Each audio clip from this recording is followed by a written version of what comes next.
That's so unfortunate. Is it going? Okay. All right. Hello, everyone. I think we're going to start. Okay, so today's lecture is on motors. It's going to be pretty short. It's pretty much just like a final tidbit of knowledge you need. It's pretty much a final tidbit of knowledge you need to get the car running. So I guess we originally had some announcements and then we got rid of it. But like, I guess the most important announcement was like, welcome back. You know, first lecture of the quarter, always nice. I don't know. I guess we can get started on content so you guys can get out of here quicker. So today's topic will be what is a motor. So for pocket racers, we use a brushed motor. Is anyone familiar with this term? Brushed? Heard of it before? Okay, see a couple people. So the basic physics behind a brushed motor is that there are two permanent magnets inside of the motor, and they are generating a constant magnetic field in a given direction. And the primary goal of a motor is to transfer or to convert electrical power into rotational or mechanical power, because we want to drive something usually with electricity, and we want the rotational power to spin a wheel, right? So the other component besides the two permanent magnets is a coil of wire. So if you remember from high school physics, or maybe physics here, when we generate an electrical current through a coil, a magnetic field will exert a force on the moving charges inside the current, or I don't know, the direction of the current follows with the direction of the direction of positive charges the way we assign it. But it really is just the electrons moving. Anyway, the directions match out if you want to use a right-hand rule and stuff like that. But basically, when the coil becomes perpendicular to the magnetic field, which you can look at like in this diagram, it'll change direction to keep the rotational force moving in the same direction. And it'll continue doing this process, essentially alternating the direction of the current flowing in to generate a strong rotational force. And this is exactly what we designed. So it is perhaps illustrated the physics of it a little better on this page. So the Lorentz force, basically the force exerted by the magnetic field on the coil of the wire. If you use your good old right-hand rule, we have Q, direction of charge, or the velocity is the direction that the charge is moving, which matches the current when we're assuming positive test charge. And then it's crossed the direction of the magnetic field. So we can do a quick right-hand rule. Index finger goes this way here, and then we can see it's going into the page. And basically it'll apply a torque because the wire is a coil. It'll apply a torque causing it to rotate, and then as soon as it goes 180 degrees, it'll switch direction, and essentially we have a motor. So this is, basically this motor will, power our car, but we need a way to control it. So on to Hope, I suppose. Pulse width modulation. Has anyone heard of this before? Okay, nice. Okay, so now we can power our motor with batteries, and we could have our batteries on, so we'll get like the full volts, 7.8 volts, or we can have our batteries off, so we can come to a stop. But let's say we want our speed to not be 100%, but obviously we don't want the motor off. So we're gonna have to find a way to make our motor slower. And the speed of the motor is determined by the amount of voltage. So, yes, this is where 50% speed would be, because this is 100 and this is 0. And so the motor obviously doesn't go from 100 to 0 like instantly. There's going to be a period of time where it's at 50% speed, so you can see in this diagram. And so now that we know where 50% speed is, we have to find a way to kind of keep our motor at that speed. So I feel like it's better. So when this is like 50% speed, 100, 0. So when we notice that our power has reached 50%, once our power has reached 50%, we're gonna turn it off. And then it takes some time to turn it off, so we get to this point, and then it'll start going down because we turn the power off. And then once we see it reach 50%, we want to turn it back off, but it takes time to turn off and it takes time to turn it back on. And kind of repeat this process so it stays within the 50% range. And then we can also see it's a little bit closer to our 50% line as we increase the frequency. And then yeah, so when we get a pretty high frequency, we're able to stay pretty close within the 50% speed range. This also works for more than just the 50% speed range. We could, the frequency and like when we're doing the pulses high, like so the battery would be totally on, and when we're having the pulses low, so having the battery turned off, this is gonna be called a duty cycle. And we can have different amounts. So we could also have a 75% duty cycle or 25% duty cycle. It's basically the percent. So 50% is it's on 50% of the time, and like 75% would be it's high 50% of the time, and 25% would be it's off 25.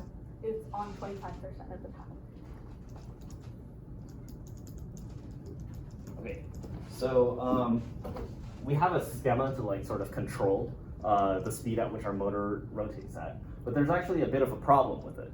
So I'm curious if anyone is actually aware of this. So if we were to generate a PWM signal from our Pi, right? We were to generate that like pulse width modulation, basically PWM signal where the power is on and then the power is off and then the power is on and the power is off. And we supply that usually from a GPIO pin, which we'll talk about a little bit later. But is anyone aware of the problem if you were to connect that directly to the motor and have it power it that way? Anyone heard of this? I don't know, it is pretty obscure. I didn't really know about it. Hold on. Is it just that it doesn't provide enough wattage on its own? Yeah, that's definitely one thing.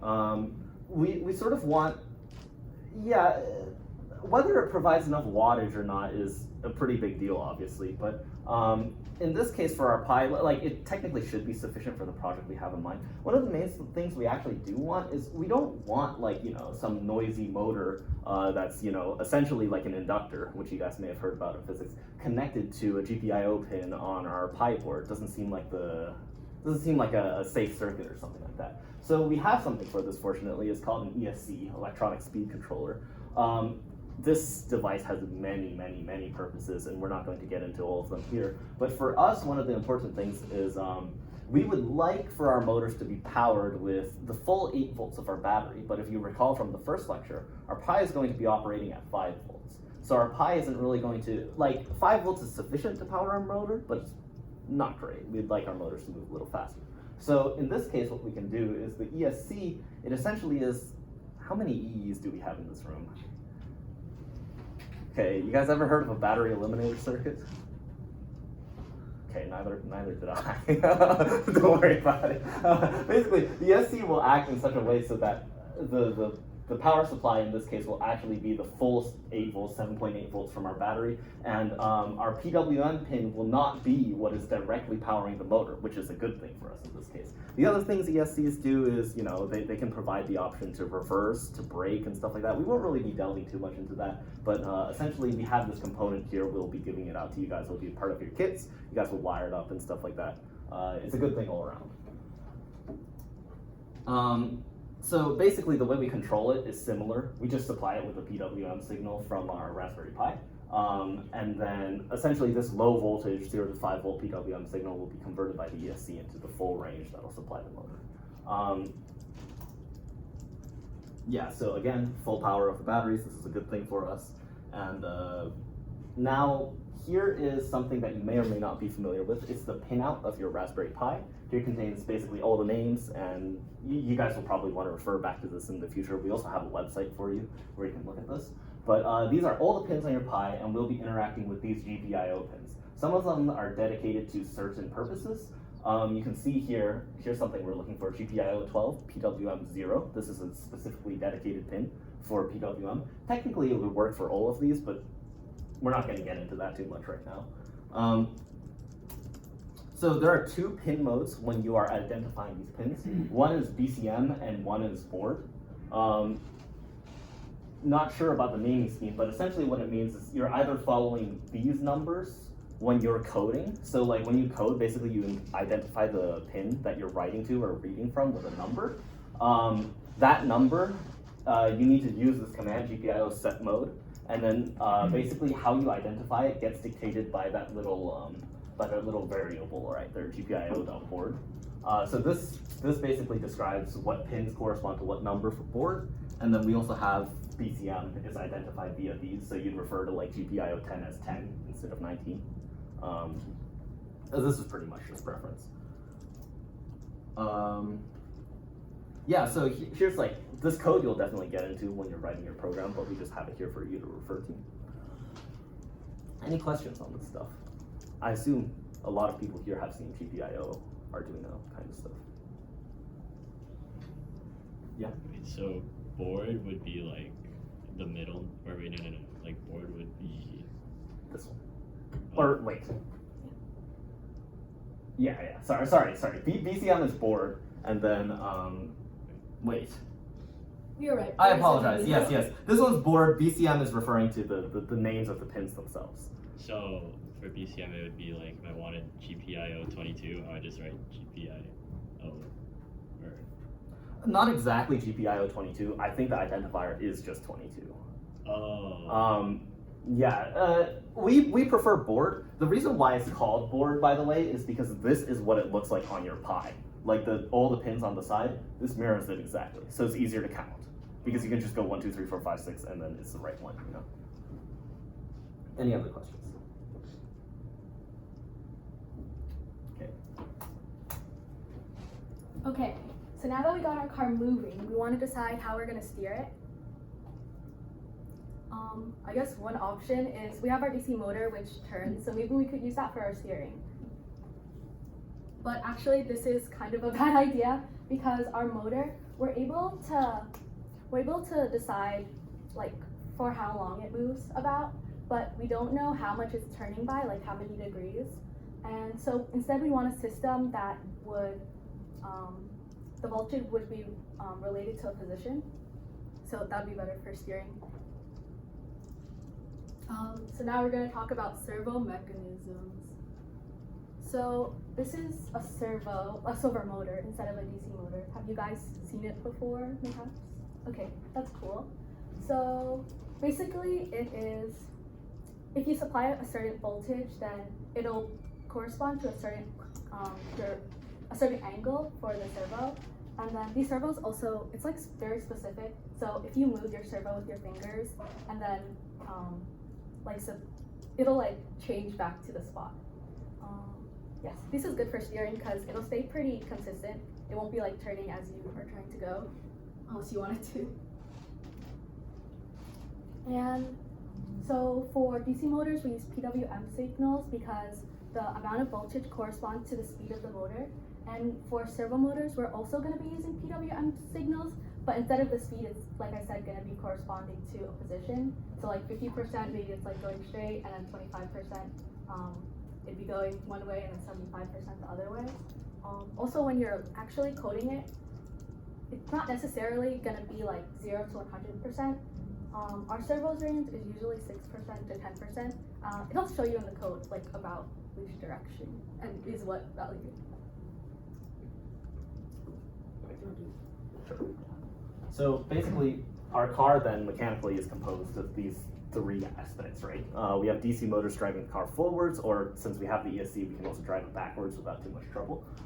We have servos, which, based on what we just talked about, will control the steering angle very precisely. And then we control both of these with PWM signals, which we write from our Pi in code, and then they will be like the electrical signals will go through the pins, the GPIO pins on the board, and then they'll correspond to, or they'll go to whichever components you want to control, and then your car should drive. You guys will pretty much be wiring all of this up.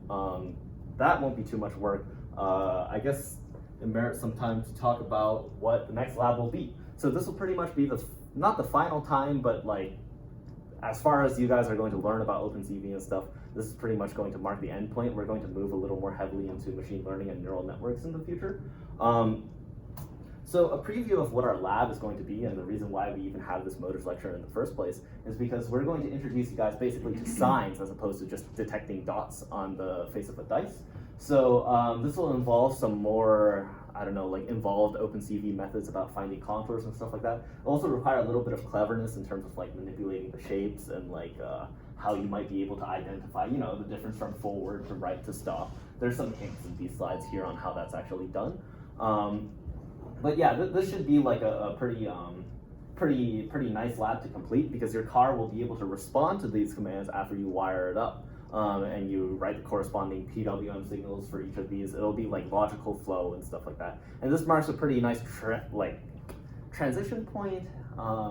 Yeah, this is like marking like the end of a chapter in terms of our curriculum, because from here we won't be talking so much about like sort of like heuristic logic based control, but we will move into like neural networks and how like you can supply some input to a neural network and get out some arbitrary output.